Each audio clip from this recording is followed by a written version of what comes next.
One से एक गोपी प्रतिदिन दूध दही बेचने मथुरा जाती थी। एक दिन ब्रज में एक संत कथा करने आए। वो गोपी भी उनकी कथा सुनने गई। संत ने कथा में कहा, भगवान के नाम की बड़ी महिमा है। इस नाम का जाप करने से बड़े संकट टल जाते हैं। नाम तो भव सागर से तारने वाला है। यदि भव सागर से पार होना है तो भगवान का नाम कभी मत छोड़ना।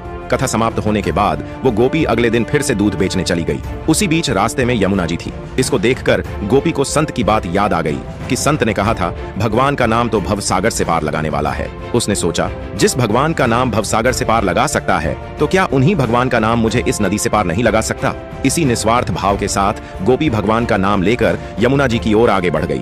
अब जैसे ही उसने यमुना जी में पैर रखा तो लगा मानो जमीन पर चल रही है और ऐसे ही वो सारी नदी पार कर गई। दूसरे पार पहुंचकर उसे बहुत ही प्रसन्नता हुई और मन ही मन सोचने लगी कि संत ने तो ये बड़ा अच्छा तरीका बताया पार जाने का। अब रोज रोज नाविक को भी पैसे नहीं देने पड़ेंगे।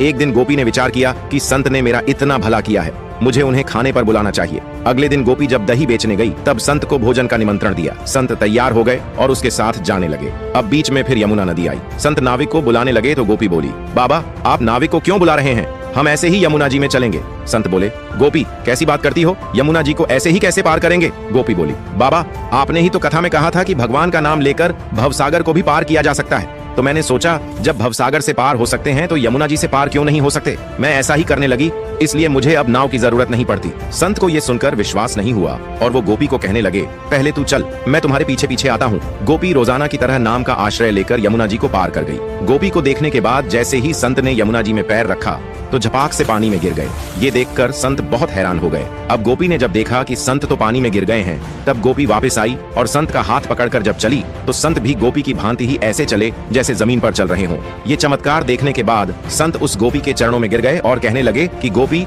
तू धन्य है। वास्तव में तो सही अर्थों में नाम का आश्रय तो तुमने लिया है और मैं जिसने नाम की महिमा बताई तो सही, पर स्वयं नाम का आश्रय नहीं लिया।